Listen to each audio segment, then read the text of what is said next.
Good morning students. आज मैं आपको समास के प्रश्न उत्तर बता रही हूँ। प्रश्न 1, अव्ययीभाव समास किससे कहते हैं? उत्तर, जिस समास में पूर्व पद अव्यय हो और जिसके जुड़ने से समस्त पद अव्यय बन जाता है उसे अव्ययीभाव समास कहते हैं। जैसे सादर, आदर सहित, इसमें पहला पद प्रधान होता है, इसमें पहले पद का अव्यय हो गया, पहला पद दिखाई नहीं दे रहा, लुप्त हो गया, सादर की जगह आदर सहित आ गया। प्रश्न 2, तत्पुरुष समास किसे कहते हैं? उत्तर, जिस समास में उत्तर बाद वाला पद प्रधान होता है और पूर्व पहला पद गौण होता है, अर्थात समस्त पद का दूसरा पद अधिक महत्व रखता है, वहाँ तत्पुरुष समास होता है। जैसे मद माता, इसका विग्रह होगा मद से मस्त।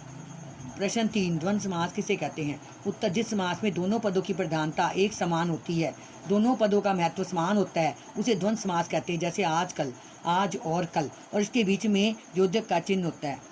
प्रश्न 4, बहुब्रीहि समास किसे कहते हैं? उत्तर, जिस समास में ना तो पूर्व पद की प्रधानता होती है और ना ही उत्तर पद की, अपितु किसी अन्य तीसरे पद की प्रधानता हो तो उसे बहुब्रीहि समास कहते हैं। जैसे शूल पानी, शूल त्रिशूल है हाथ में जिसके। प्रश्न 5, तत्पुरुष समास के कितने उपभेद हैं, नाम बताइए। उत्तर, तत्पुरुष समास के 2 उपभेद हैं, कर्मधारय समास, द्विगु समास। प्रश्न 6, कर्मधारय समास किसे कहते हैं? उत्तर, कर्मधारय समास में भी उत्तर पद प्रधान होता है तथा पूर्व पद गौण। इसका विग्रह करते समय पूर्व पद के बाद है और उत्तर पद के बाद जो पदों का प्रयोग किया जाता है। कभी कभी दोनों पदों के बीच के समान या रूपी शब्द का प्रयोग होता है। इसका एक पद विशेषण और एक पद विशेष्य तथा एक पद उपमान और दूसरा पद उपमेय होता है। जैसे नीलकंठ, नीला है कंठ जो। प्रश्न 7, द्विगु समास, जिस समास का पूर्व पद संख्यावाची होता है उसे द्विगु समास कहते हैं। जैसे नवग्रह, 9 ग्रहों का समूह। प्रश्न 8, तत्पुरुष समास के कितने भेद हैं, नाम बताइए। तत्पुरुष समास के 6 भेद हैं, कर्म तत्पुरुष, करण तत्पुरुष, संप्रदान तत्पुरुष, अपादान तत्पुरुष, संबंध तत्पुरुष, अधिकरण तत्पुरुष। कर्म तत्पुरुष में को आती है विभक्ति, करण तत्पुरुष में से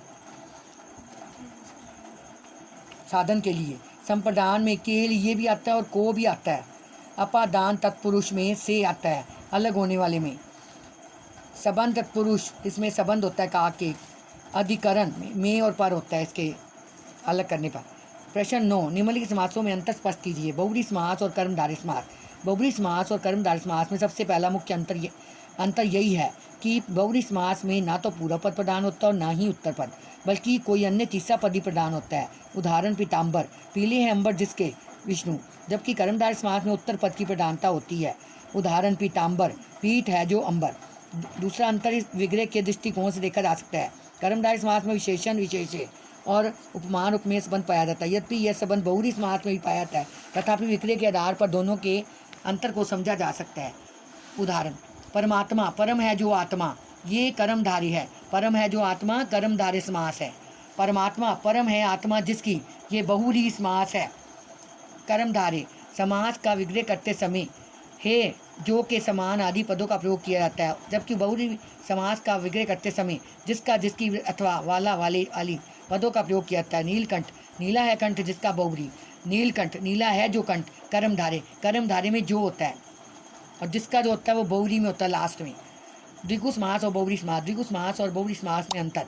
द्विगु समास में समस्त पद का पूर्व पद संख्यात्मक होता है, इसमें पहला पद संख्यावाची होता है, इसमें उत्तर पद की प्रधानता होती है, पूर्व पद विशेषण तथा उत्तर पद विशेष्य होता है। इसके विपरीत बहुब्रीहि समास में समस्त पद विशेषण का काम करता है। द्विगु समास का विग्रह करते समय पूर्व पद के अनुसार उत्तर पद को बहुवचन में बदलना अनिवार्य है तथा उत्तर पद के बाद का समूह या का समाहार पदों का प्रयोग किया जाता है। इसके विपरीत बहुब्रीहि समास का विग्रह करते समय उत्तर पद को बहुवचन में बदला भी जा सकता है और नहीं भी, और जिसका, जिसके, जिसकी अथवा आला, वाले, आली, वाली पद का प्रयोग किया जाता है। उदाहरण, दशानन, दश आनंद का समूह द्विगु। दशानन, दश आनंद जिसके, बहुब्रीहि समास। ये बच्चों समास वाला पूरा चैप्टर आपने अच्छी तरह लर्न करना है और राइट करना है।